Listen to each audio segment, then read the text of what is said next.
Back to Metropol Debrief with me and Dewa Ganga. On the first bit of the show, we have just had a very introductory conversation into the gender equality conversation in the country. And Janet Mbugua says we need a cultural audit in the country. We've talked about Rwanda, New Zealand. Let's just flip the coin and give people a little bit of hope. What are some of the positive strides that we as Kenyans have made? I think, first of all, for a president to declare that gender equality and the two-thirds rule is important, that's a win. Yeah. Because it's important that leadership acknowledges the importance of the role women play in the country. So that's a first. And I think one of the things, again, in line was him signing the 2017 amendment for the Basic Education Act for the sanitary pads bill, right? So those are all pluses. When you look at certain companies that are starting to include things like creches or lactation rooms in the workplace, that's a plus. Like, you can't take for granted that they're now recognizing, in order for this new mom to be productive, I need to allow her the space and privacy and dignity to have a room where she can, pump her milk, and little things like that are a huge plus. I don't take them for granted, and it's happening slowly. One or two companies are insisting that management is at 50-50. The only problem with that I question is, are we saying 2 female leaders and 20 interns? Because it would make sense that we have, 50-50 in terms of management. So those are the strides that Kenya is making. And we can't ignore that. We can't say, oh, it's all doom and gloom. No. I think the problem is that there are still so many issues that stand in the way, whether it's like what we heard in that soundbite, sexual harassment, whether it's motherhood penalty, whether it's, sexism, and whether it's just discriminating against a woman simply because she's a woman. All of those bottlenecks, if we don't do away with them, if we don't address them, if we don't have people fighting for us, then we don't really move. We move at a snail's pace when we have 130 years to close a gap, which we don't have a lot of time. Yeah. I'd like us to go back to some of the statistics that I shared during the first beat of the show. And they were just talking about the number of women in senior level management, the kind of pay that women are receiving. And this was some of the sound bites that we gathered from the event which we attended and covered. Listening.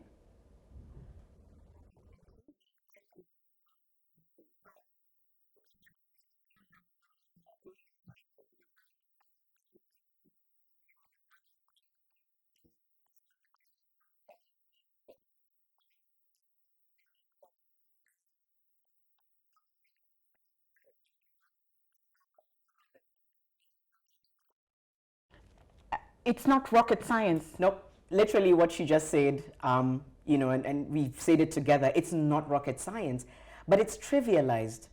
And I don't know that there's anything more hurtful than trivializing something that's very natural, whether it's pains caused by your menstruation. Some women can't function.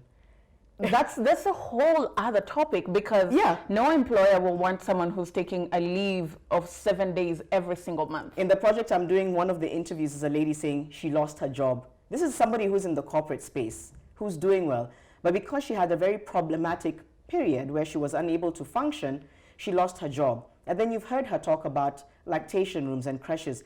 It's simple things, but it allows us to function, because that's just who we are naturally. That's, and it's not everyone, but if we're looking at women who choose to be moms, who choose to want to get back to work, you have to make slight adjustments to make it easier for her to function.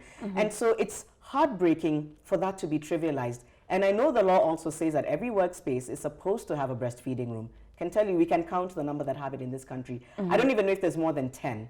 And then, so what do moms do? I remember there's places I would go to and somebody's pumping in the car, or can't even come because she knows there's no space. So it's as I choke. Sorry. It's okay. And many women leave the corporate space. I'm so upset I'm space. choking. Yeah, I'm sorry. I'm just joking. Many women leave the corporate space once it gets difficult. And what do you do next? You still have to make a living. Right. You say, I'll venture into business, I'll venture into entrepreneurship.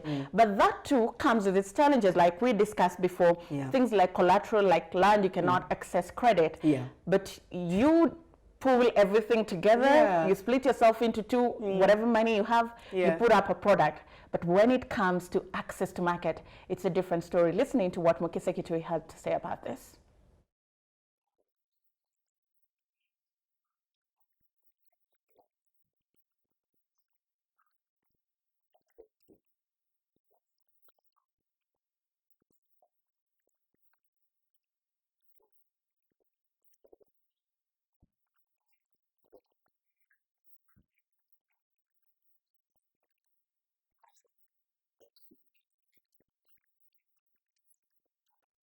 artificially erected barriers to their participation in trade. Let's talk about that briefly. Yeah, very well put.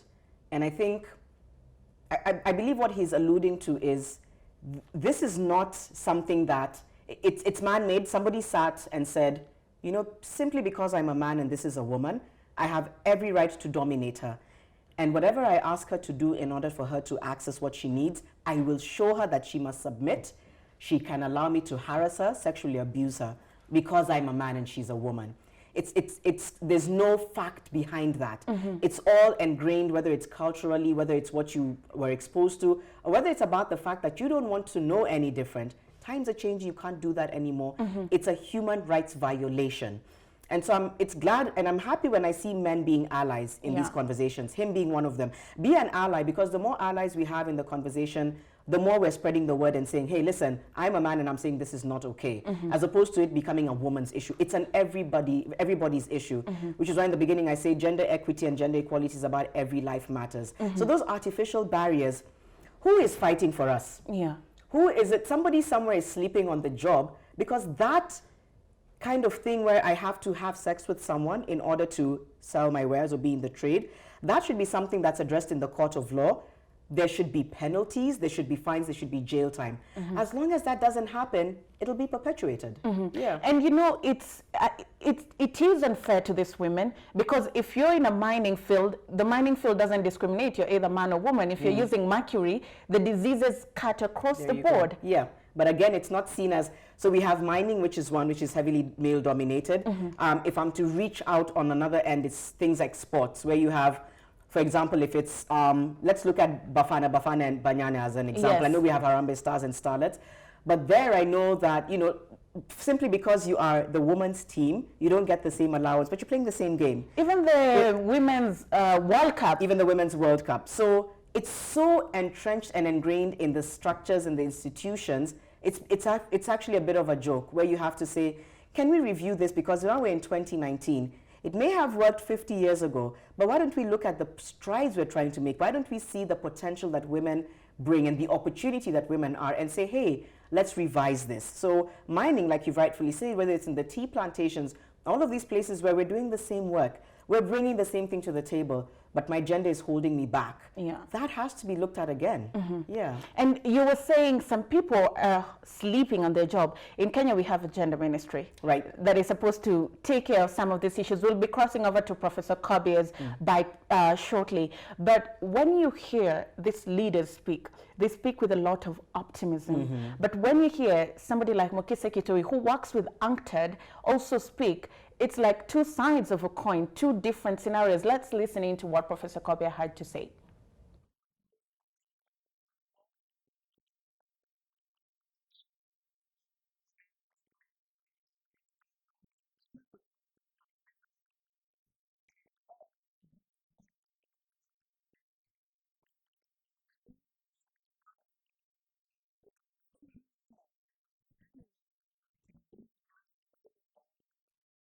Janet, where's the discord?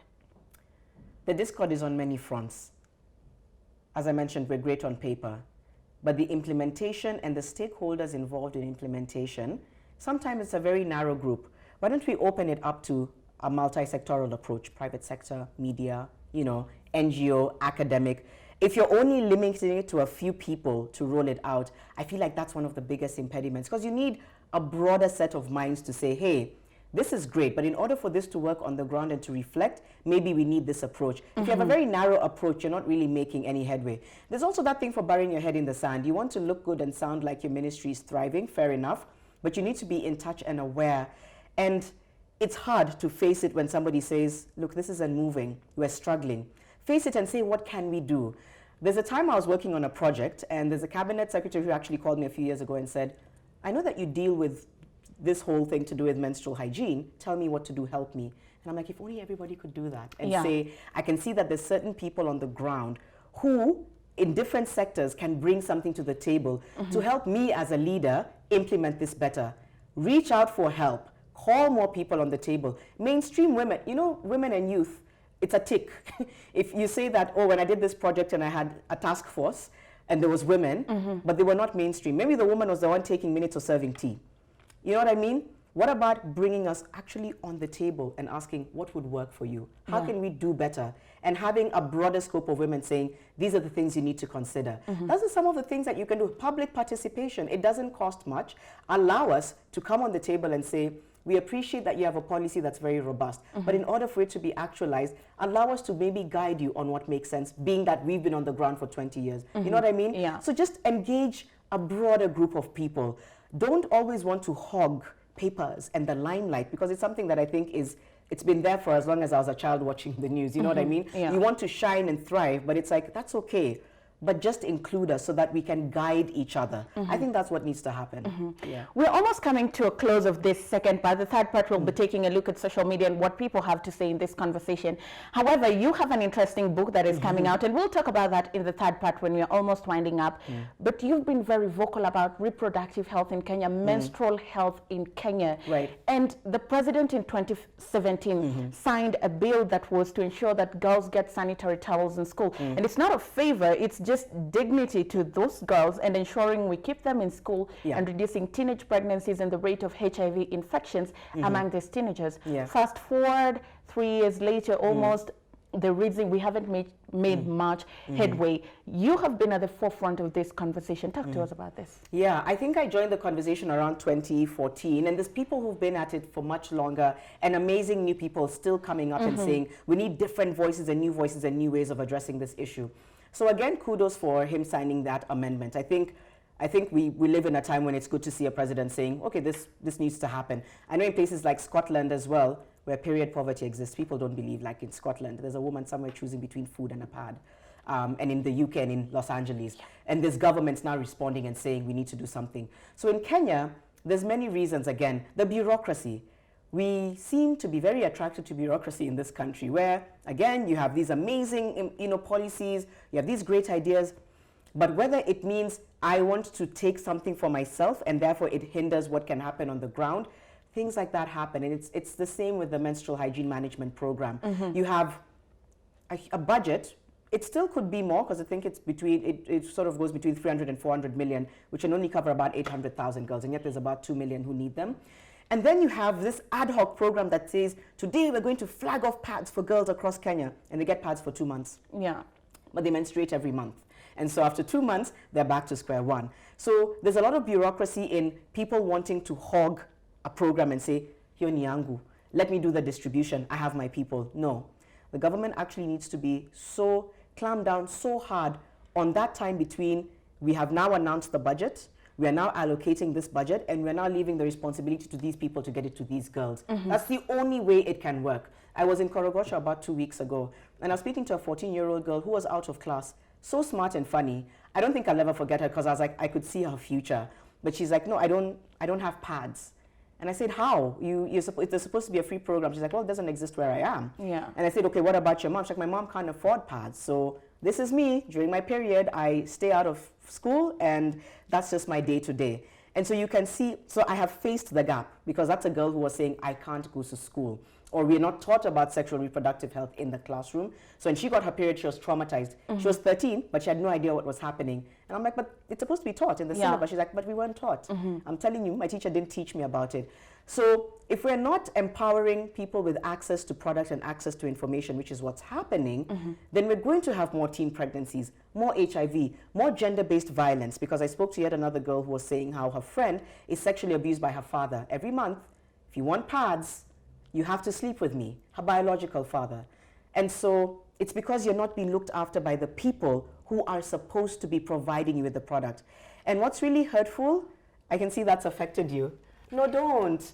It's a sad reality. I'm sorry it's affected you, because I think you're equally passionate, and I think you've mentioned having a close relationship with your family, and this is the reality for a lot of girls in this country.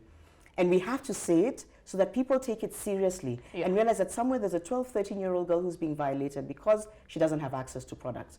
And it hurts me that that's not being taken seriously. If it was, if people were as passionate as you are right now, would probably see them getting the products that they need. Hold that thought, Janet. For a country that wastes up to 1 trillion of their national budget, according to the EACC, on graft, we could do better than afford 300 or 400 million to set aside and get our girls sanitary towels and accord them the dignity that they deserve. We take a short breather. When we come back, my mic goes off and your voice comes on Social Watch. Stay with Metropol TV.